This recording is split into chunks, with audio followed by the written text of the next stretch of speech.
What's going on, guys? Welcome to your 37th UDK tutorial, and in this tutorial I'm going to be talking to you guys about how to add a material to your terrain. Yes, this is going to be awesome, but before I begin I want to tell you guys this. I got a new YouTube channel. It's called The New Boston TV, and on that channel I'm going to be adding all my personal stuff. Like, I'm going to be doing live radio shows every now and then. I'm just going to be making, personal blogs and update videos. So if you guys, want to stalk me, want to see what's going on in my life, I definitely recommend you subscribe to that channel. It's called The New Boston TV, and give you a nice little, break from my work making tutorials and into my personal life. So subscribe to that channel, and then this channel is going to stay my tutorial channel. So anyways, just want to tell you guys about that. Nice little plug. So now, like promised, I want to teach you guys how to add materials to your map. And again, my materials, I mean, add grass and rocks and dirt, and you can maybe make this mountain a mountain with the grass on the bottom and a rocky mountain with snow on top of it. So we can achieve that through the use of materials. But before I just start plopping materials down my map, I want to talk to you guys about how materials are going to work in the UDK. So right now you see that we have one layer, and that layer is a height map. Now, like I said in the last tutorial, a height map is basically a map that tells your UDK which area should be raised, which area should be lowered, which area should be flat. It's pretty much a map telling, well, just like I said, just that. But we can add other layers to the UDK as well. Now, the other layers we're going to be adding is a material layer such as grass, and we're going to be adding another layer for rocks, and we can even add a layer for trees and plants and bushes. So basically everything in our terrain gets added in layers. So I just want to tell you guys that before we continue, because it might give you a little better understanding of what we're trying to accomplish. So what we're going to be doing now is, since we already have our height map layer, we're going to be adding a grass layer. So in order to add a grass layer, the first thing we need is a grass material. So go ahead and clear everything out. And there are a bunch of different materials that are built into UDK. If you go ahead and search rock and make sure you have material selected, there's a bunch of good ones right here. For, this one's a pretty good one right there. However, I'm going to be searching ground, because there's one I like right here, Ground Master 01. So I'm going to go ahead and select that and X out of the content browser. Now, it's still selected, so keep that in mind. So in order to make this ground my base layer, here's what I need to do. In the layer panel right here, and of course if you have this closed out, just go ahead and hit terrain editing mode and it'll pop back up. Go ahead and right click and select this right here, new terrain setup layer from material auto create, and this is going to basically take the material that you selected and it's going to set up a new layer on your terrain for it. So go ahead and click it, and it takes a minute to load and everything, but now you have a new terrain editing layer. So now check it out, what happens when we paint. As you can see a little bit better than, whether you were just doing that with the default gray and purple. So what I typically like to do is, whenever I'm making a map, I usually like to make the outside mountains, because that way the user can't venture off into the distant void. So that's basically all there is to add a new base layer.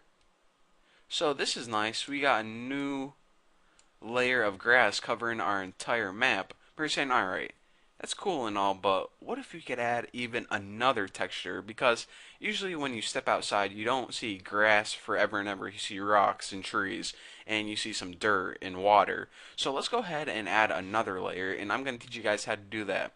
So go ahead and open your content browser and clear everything out again. Make sure you have material selected though. And let me think of something to look for. I guess I can just look for a rock or something. And let me look for a good rock. Ooh, these look pretty good. I like this one right here. It's called Black Spire 01, if you want to follow along with me. So go ahead and select that, X out of your content browser, and right click on the empty spot on your layers panel and click New Terrain Setup from Material Auto Create. So it's going to create that layer, but nothing's going to happen Pretty weird, huh? So in order for this layer to show, what we need to do is paint this layer on and tell UDK exactly where we want it to appear. So go ahead and make sure your layer is selected just like that. And whenever we select it, we're basically using the rock as paint. Now go ahead and make sure you have your paintbrush, and I'm actually going to bring my radius down a tidbit because what I'm going to be doing is I want to paint this only in specific locations. So let's go ahead and hold control and start to paint, and now you can see that, well, basically exactly like you expect, it's painting on that rock texture wherever I'm telling it to. So that's pretty cool. That's how you get, a nice little rocky texture wherever you want it. So maybe it's like rocky here, maybe the inside of this mountain is rocky. And yeah, that's basically how you work with multiple layers in the UDK. So I'm going to be putting rocks on top of my mountains because, hey, if one mountain has rocks on top of it, they probably all do. So I think that's a nice look right there. But usually, whenever I'm creating a game, and whenever you're creating a game, here's what I recommend. This is not like a UDK tip, this is just a game development tip. Is you usually want to make a path somewhere in your terrain so the user has kind of a general idea of where to follow. If you ever played like World of Warcraft and Zelda, you notice that they had kind of dirt paths, giving you a general idea of where you're supposed to run to. Because if you were to go ahead and right click and hit play from here, your user would be like, okay, so there's not even like a kind of a clue on where you're supposed to go because everything kind of looks just like bland. So go ahead, and I'm going to be adding one more layer, and I'm just going to go ahead and first clear everything out and make sure we have material selected. And what can I search for? Just go ahead and search for dirt or something, and go ahead and grab this terrain dirt. And once you have that selected, go ahead and add a new layer for terrain dirt, and make sure we have our terrain dirt layer selected, and go ahead and paint this on. So I'm going to bring the radius way down, right about to 28. And since my player is going to be starting right here, that's where I want to start my terrain. So what I'm going to like to do is hold down control and just paint that. And now I'm going to make a path in between these mountains right here. And as you can see, once we start creating this path, it's going to give like the user, I want to say, let me move my camera a tidbit. It's going to give the user a general idea of where to run around in the map. So again, they would be kind of lost, and now they have kind of a feeling that, alright, there's a road here, I should probably travel along it to see what's at the end of it. So now, if we go ahead and plop our player down right here, play from here, again, you can kind of see that, alright, they're running around. Okay, I'm not just running around blindlessly anymore. I have an actual path that I need to follow.